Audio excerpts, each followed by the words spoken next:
Bonsoir à tous, heureux de vous retrouver mes chers élèves. Maintenant, vous êtes des étudiants.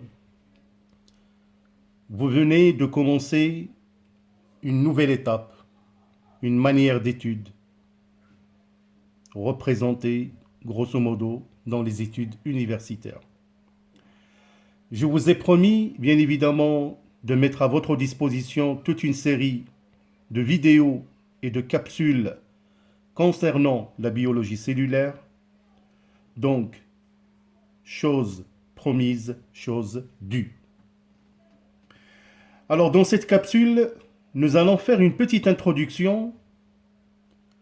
Nous allons mettre en évidence l'importance de l'étude de la biologie cellulaire. Tout d'abord, le mot biologie est composé du mot bio qui veut dire la vie, logos qui veut dire discours. Donc, on peut considérer que la biologie, c'est un discours sur la vie. Alors, nous allons poser bien évidemment la grande question, quels sont les critères qui vont nous permettre de comprendre la biologie cellulaire?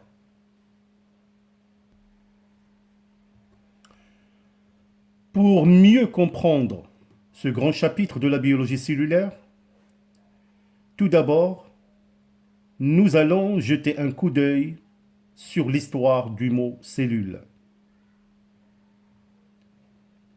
L'anglais Robert Hooke, 1635-1703,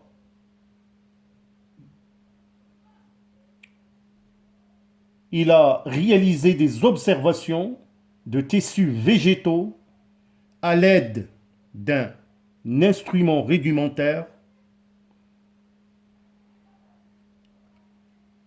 le microscope de Hooke, et qui a fait des observations de l'écorce du liège.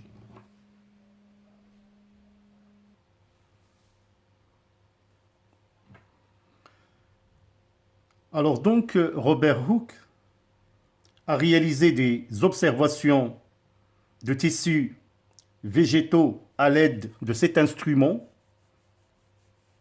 qui est assez rudimentaire.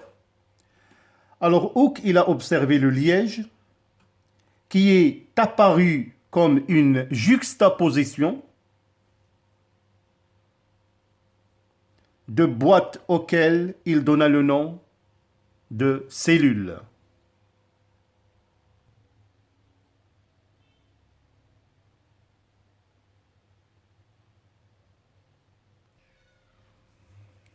Alors par la suite, le Hollandais Leeuwenhoek, 1632-1729, a mis au point le premier microscope.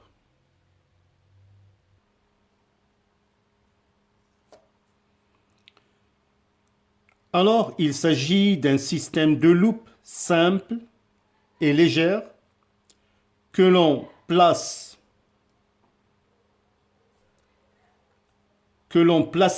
avec l'objet observé devant l'œil comme pour une visée. Alors, comme j'ai dit, ce microscope, ce premier microscope de Leeuwenhoek, il est formé de loupes simples et légères que l'on plaçait avec l'objet observé devant l'œil comme pour une visée. Bien évidemment, Leeuwenhoek a pu atteindre des grossissements de l'ordre de 100 fois. Il fit de nombreuses observations et descriptions d'organismes unicellulaires comme les protozoaires et les bactéries. Donc, le schéma devant vous donne seulement une petite idée d'une personne qui manipule ce premier microscope qui est découvert par Leeuwenhoek. En biologie cellulaire, la cellule représente l'unité de base structurale, fonctionnelle de toute forme de vie. Une cellule est une structure en 3 dimensions, un genre de sac clos limité par une membrane cytoplasmique.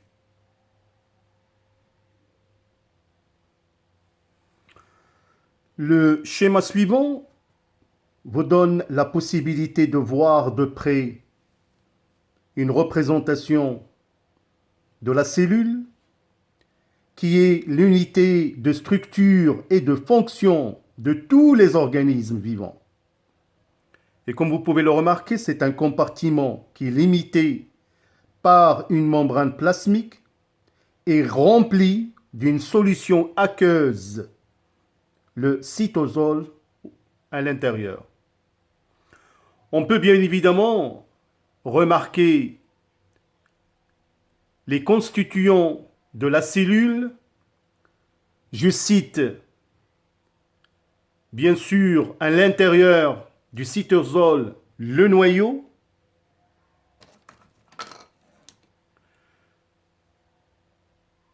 le centriole, le réticulum sarcoplasmique, le cytosquelette, les mitochondries, l'appareil de Golgi, quelques inclusions des vacuoles, des ribosomes. Bien évidemment, il y a aussi le cytoplasme, qui est l'équivalent aussi du cytosol, si j'ose dire. Il y a des lysosomes et, bien sûr, encore une fois, les cytosquelettes. Alors, tous ces organites, on aura l'occasion de les détailler, chacun à part, pour comprendre de près sa composition et son rôle. Alors, comme vous pouvez le remarquer sur le schéma, cette cellule qui contient un noyau, on peut le classer dans le règne des eucaryotes. Ce sont des organismes composés des cellules qui contiennent un noyau, cet organite important dans la vie de la cellule entourée par une membrane nucléaire. Bien évidemment, il y a des organismes comme les bactéries qui ne disposent pas de noyau, on parle du règne prokaryote. Alors là, je vous donne un exemple comme des bactéries ou bien des algues bleues qui sont des organismes unicellulaires dépourvus de noyau et de membranes intracellulaires. Alors, un autre schéma qui vous présente le schéma d'une bactérie. Donc, cet organisme prokaryote qui ne dispose pas de noyau, une capsule avec des flagelles qui permettent la mobilité. À l'intérieur de la capsule bactérienne, on trouve de l'ADN, des ribosomes et bien évidemment d'autres éléments essentiels à la vie de la bactérie. Alors là, je vous présente une observation de la membrane cytoplasmique que nous allons détailler à part, qui constitue, selon son organisation moléculaire, une mosaïque fluide. C'est vraiment à retenir.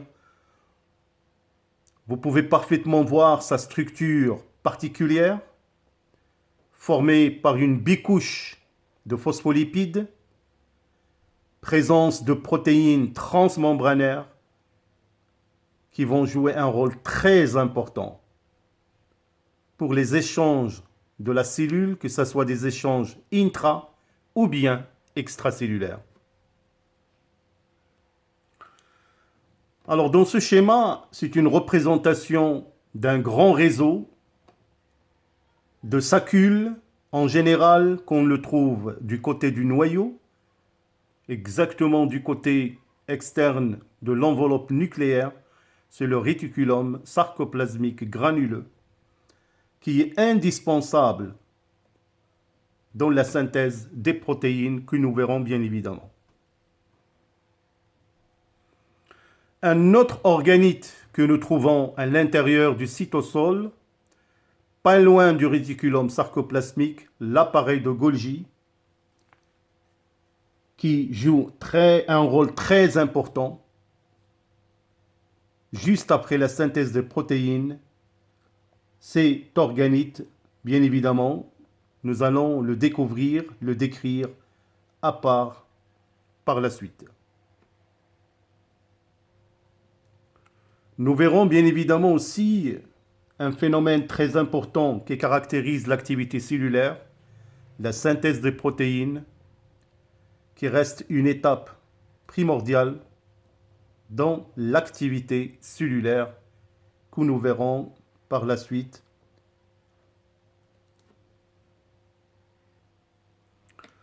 Nous verrons ici un phénomène en général qui précède le phénomène de la synthèse des protéines, qui est le phénomène de la transcription de l'ADN en ARN messager, étape indispensable pour la synthèse protéique.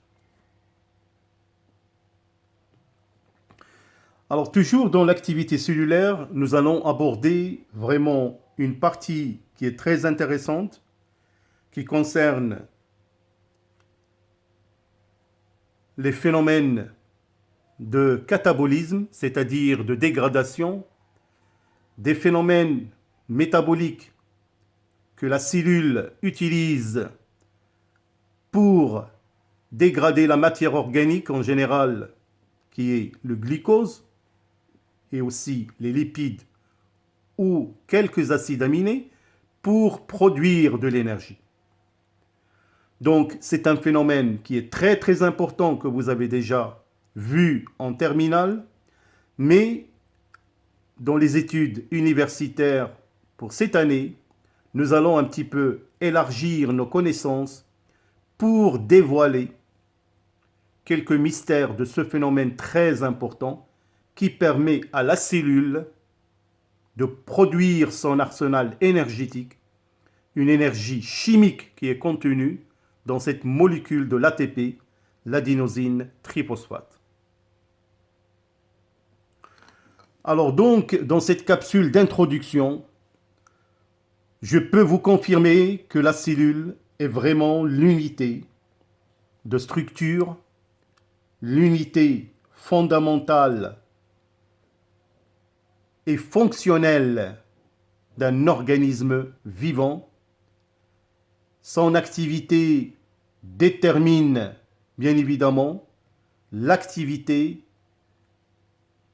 de tous les constituants d'un organisme vivant, chose que nous allons voir dans les capsules qui vont suivre.